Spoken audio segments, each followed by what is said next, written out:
It just shows you how injuries can change everything. And that their O-lines changed their whole Baltimore game. Ravens. Right. The Baltimore Ravens lose to the Rams 17-3. It was close for a while, and it felt like, oh no, maybe the Ravens have a chance. Right. The Rams' kicking game is in shambles. They passed on a chip shot field goal that would have put them up 20-3 late, because they're concerned about the entire operation there. The ball's coming out low. Sean McVay recently acknowledged that maybe the dirty ball kickoffs by Joshua Carty are messing with his field goals because you're kicking it low. Yeah, kicking a different type of ball. Yeah, that's interesting. That's a good thought, really. Yeah. So give me your 5 words or less. Well, it was there to be had. It was there to be had. This was the day. The Ravens could have fixed the narrative a little bit. Yeah, they lost by 14 points, but like you just said, there was opportunities throughout the football game where you went, the Rams are asleep at the wheel today. They're not playing good football. I mean, there was moments of the game where the Ravens were just steamrolling the Rams, steamrolling them. And, of course, we know the biggest moment of the game was the moment they stopped trying to steamroll them at the 1-yard line and let Mark Andrews do the tush push, which I can't stand. You know, I understand some teams doing it. I get it. The Eagles are the masters at it, so that's why they should do it. But the Ravens are not masters at it. They don't do it a whole lot. And on top of that, you're having a day where Derrick Henry's running downhill at a pretty good capacity. Let's continue to do that. So they don't make it twice, and then on the third down, they go, okay, I guess we'll give it to Derrick Henry, or fourth down, and they don't get it.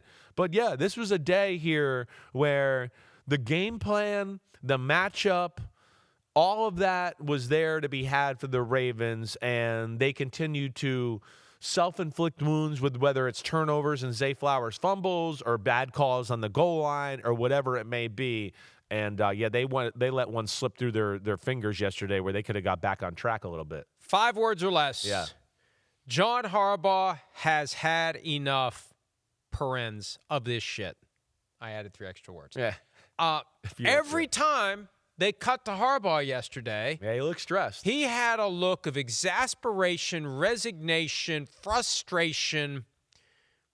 And there have been times over the past 10 years or so where it feels like maybe it's kind of ending and it always works out. I feel like we're going to be swinging back around. The planet's going to be lining up, and he's going to be ready to go, and they're going to be ready for a change. It just feels like Yeah. Because he's still got a lot of coaching in him, I think. Definitely. And, you know, and I don't want to start anything, but Penn State job's open now. Couldn't you see John Harbaugh going to Penn State? Yeah. Couldn't you see that? Yeah. Like, I just feel like I feel like it's ending for him in Baltimore mutually. Right. True mutual. Remember when Jim Harbaugh left the 49ers, they tried to call it mutual, and he said, it's not mutual. They fired me.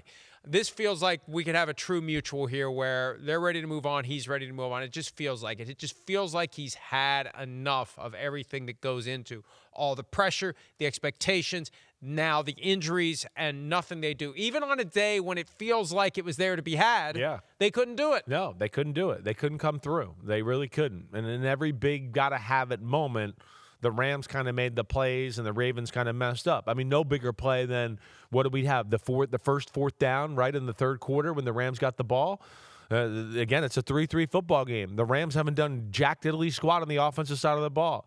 But there it was, a fourth down, and Matthew Stafford rolled out to the left, hit Kyron Williams down the left sideline. He got the one butt cheek in to get in bounds. One butt cheek's worth 2 feet. Don't tell Brian Callahan. And the game. Or maybe you do tell Brian Callahan. We need to tell him. And from that point on, it felt like the Rams controlled the football game, even though it wasn't pretty. And the Ravens continued to make mistakes down the stretch. The Ravens desperately officially done? You think you're done so far? I mean, is it over? Well, I know Devin said it last week. It's over. Yeah. For the Ravens. It just feels like it is. It does. Harbaugh suggested that Lamar Jackson will be back after the bye. I mean, if I'm Lamar Jackson, I am not setting foot on the field until I know that my hamstring is 100%. Complete and total 100%. Not, I think it's 100%. Let me go try and risk it grabbing again. I'm waiting until it's fully and completely 100%. If they can get him back after the bye week, sitting here at 1-5, they got the Bears, the Dolphins, the Vikings, the Browns, the Jets, the Bengals, then the Steelers and the Bengals. I mean, they have a chance to right the ship and maybe give themselves a fighting chance. and they're going to have to be like last year's Cincinnati Bengals, where you're going to have to go on a run, and maybe you can lose 1 or 2 more games throughout here, but that's about it. And are they capable of doing that? Not without Lamar Jackson, I know that. So that's where his health is paramount, and hopefully this bye week gets him healthy. I'm trying to see what the odds are in the NFC North. Did it finally change? I mean, the AFC North, as of last week, the Ravens were still the betting favorite, which is insane. And I just want to question people's brains out there going, man, are we just all about the quarterback to where if you just have a good quarterback, we're going to bet on that guy, that team? No, come on. How many examples do we need right now to say, hey, it's the team, the quarterback we know is important, but you still got to have a team no matter who your quarterback is. Gary informs me it's finally changed. It's finally changed. The Steelers are minus 180 and the Ravens are plus 180. Okay. Hi, it's Mike Florio. Thanks for watching PFT on YouTube. Hit subscribe for the latest news and analysis from Pro Football Talk.